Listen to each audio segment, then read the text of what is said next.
para pendahulu saya, Presiden Republik Indonesia pertama hingga Presiden Republik Indonesia yang ketujuh, bekerja keras membangun bangsa Indonesia.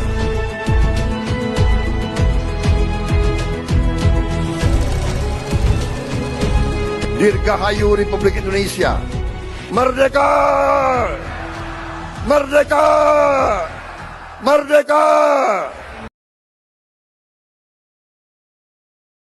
Proklamasi kami, bangsa Indonesia, dengan ini menyatakan kemerdekaan Indonesia.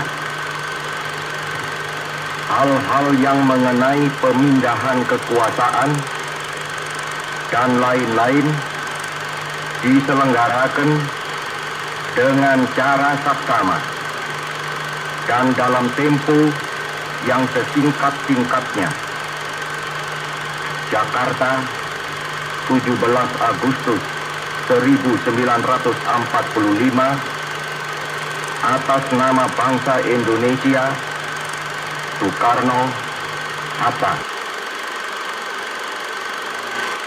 Indonesia tanah airku, tanah tumpah di sanalah aku berdiri, jadi mantu ibu.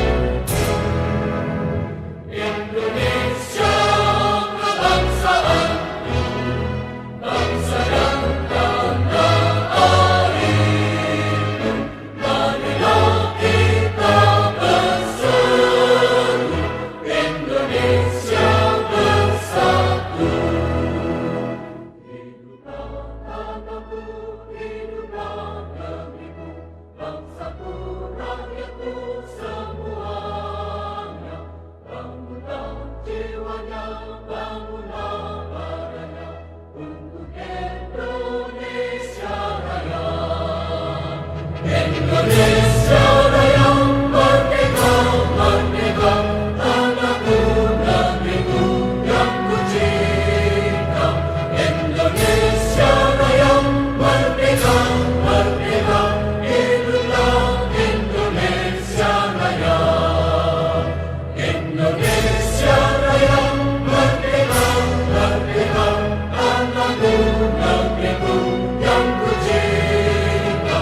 Indonesia Raya, merdeka, merdeka, hiduplah Indonesia Raya.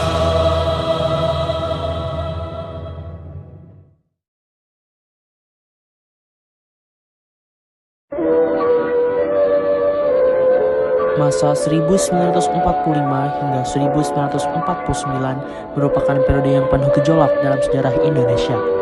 Setelah proklamasi kemerdekaan pada tanggal 17 Agustus 1945, rakyat Indonesia memasuki babak baru kehidupan. Bukan lagi sebagai bangsa terjajah, namun juga belum sepenuhnya merdeka. Dalam rentang waktu tersebut, realitas sosial yang terjadi sangat kompleks diwarnai oleh perjuangan mempertahankan kemerdekaan, ketegangan sosial, serta perubahan mendasar dalam tatanan masyarakat. Kehidupan masyarakat pada masa itu sangat berat. Ekonomi porak-poranda akibat perang dan pendudukan Jepang yang baru saja berakhir. Banyak daerah mengalami kekalangan pangan, harga-harga melambung tinggi, dan nilai mata uang tidak stabil. Inflasi merajalela karena peredaran berbagai macam mata uang, termasuk mata uang Jepang yang masih tersisa, uang Nica dalam Belanda, serta Uang Republik Indonesia atau ORI yang baru diterbitkan. Dalam situasi ini, kehidupan pokok sulit diperoleh oleh masyarakat. Harus berjuang keras untuk sekedar bertahan hidup.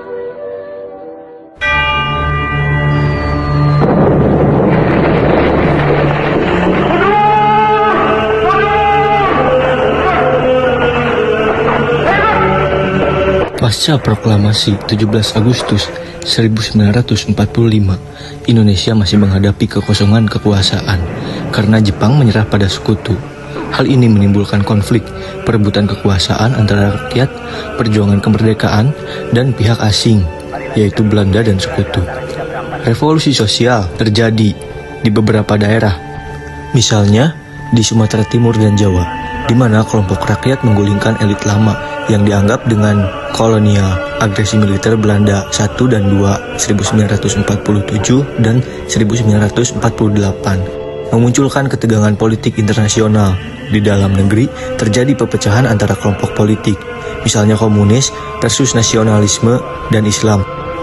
Pemberontakan PKI Madiun 1948 menjadi salah satu titik puncak ketegangan politik dan sosial karena melibatkan konflik ideologi, yaitu komunis versus nasionalis dan religius.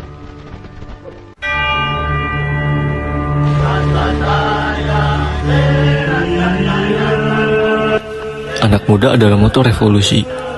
Kelompok pemuda memaksa Soekarno-Hatta segera memproklamasikan kemerdekaan pada 17 Agustus 1945. Mereka menjadi pasukan gerilya, ikut serta dalam pertempuran, contohnya tentara pelajar. Pemuda juga membentuk berbagai organisasi pemuda dan laskar, yang walau sering tidak terkoordinasi, tetapi sangat menentukan dalam mempertahankan kemerdekaan. Tidak kalah penting, perempuan tidak hanya bergerak di garis belakang, tetapi juga ikut aktif dalam pertempuran. Organisasi seperti Laskar Wanita atau LASWI dan bagian dari Pemuda Putri Indonesia menandai keterlibatan mereka. Banyak pertempuran juga aktif di bidang diplomasi, pendidikan, dan pergerakan sosial. Tokoh seperti Maria Ulfa Santoso ikut memperjuangkan hukum dan politik.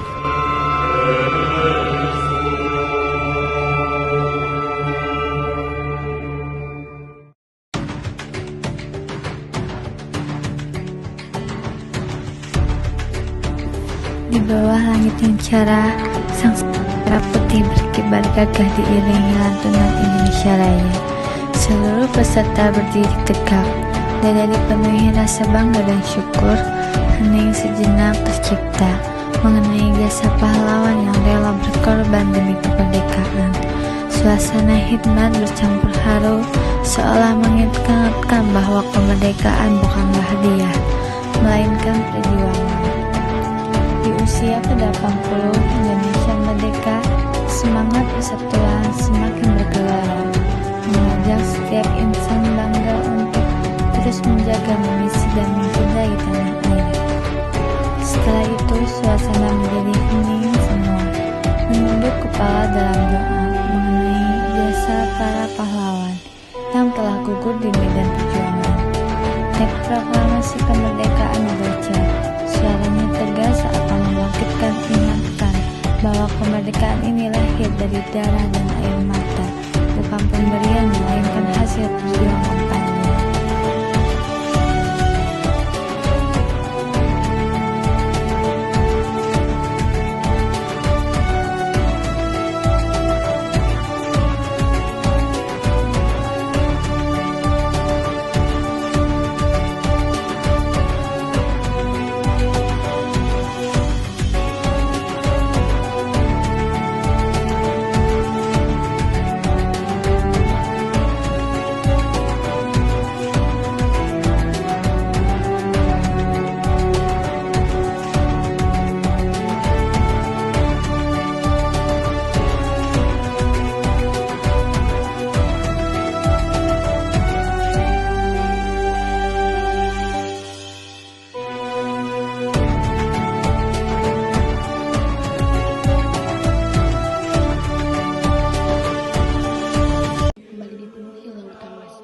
Mahasiswa bersama rakyat turun ke jalan dengan spanduk, poster, dan suara lantang yang mengena.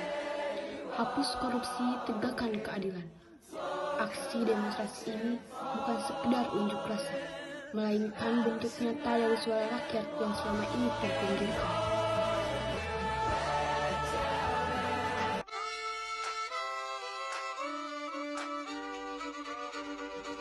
Kasus-kasus korupsi yang terus bergulir dari tingkat daerah hingga pusat menjadi bara yang menyulut kemarahan publik. Janji-janji pemberantas korupsi seolah teredam oleh praktik kolusi yang masih tumbuh subur. Pajak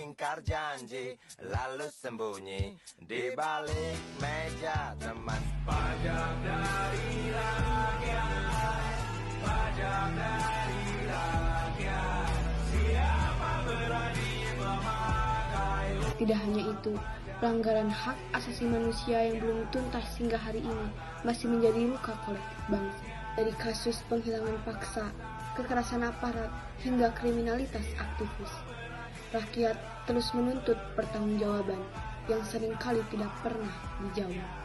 Kemerdekaan bukanlah sebuah hadiah. Ia adalah sebuah perjuangan yang tak pernah selesai. Di tanah pertiwi, kita masih terus mencari makna sejatinya agar negeri ini bukan sekedar negara ilusi. Sebab merdeka bukan hanya bebas dari penjajahan, tetapi juga tentang keadilan yang dirasakan, kesejahteraan yang nyata, serta persatuan yang hidup di dada setiap anak bangsa. Kemerdekaan sejati adalah ketika rakyat dapat berdiri tegak dengan martabat, tanpa rasa takut, tanpa ketimpangan yang membelenggu, dan tanpa janji-janji yang hampa.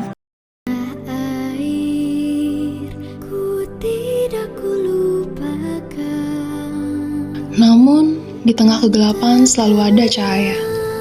Anak-anak tetap bersekolah, meski dengan buku lusuh. Komunitas kecil tetap bergotong royong, membangun jembatan harapan dengan tangan mereka sendiri. Pemuda terus berkarya, menolak menyerah pada keadaan. Karena mereka percaya, kemerdekaan sejati bukanlah hadiah, melainkan perjuangan yang harus diperjuangkan kembali, setiap hari, setiap generasi.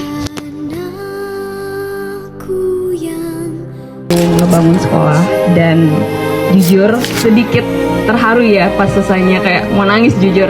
Bener-bener bersyukur banget akhirnya sekolah ini terbangun dan bisa menjadi berkat bagi orang-orang di sekitarnya. Dan semoga PAUD FHK ini kedepannya bisa menjadi wadah bagi anak-anak untuk mendapatkan mimpi kedepannya, meraih cita-cita mereka dan bisa berguna untuk masyarakat sekitarnya.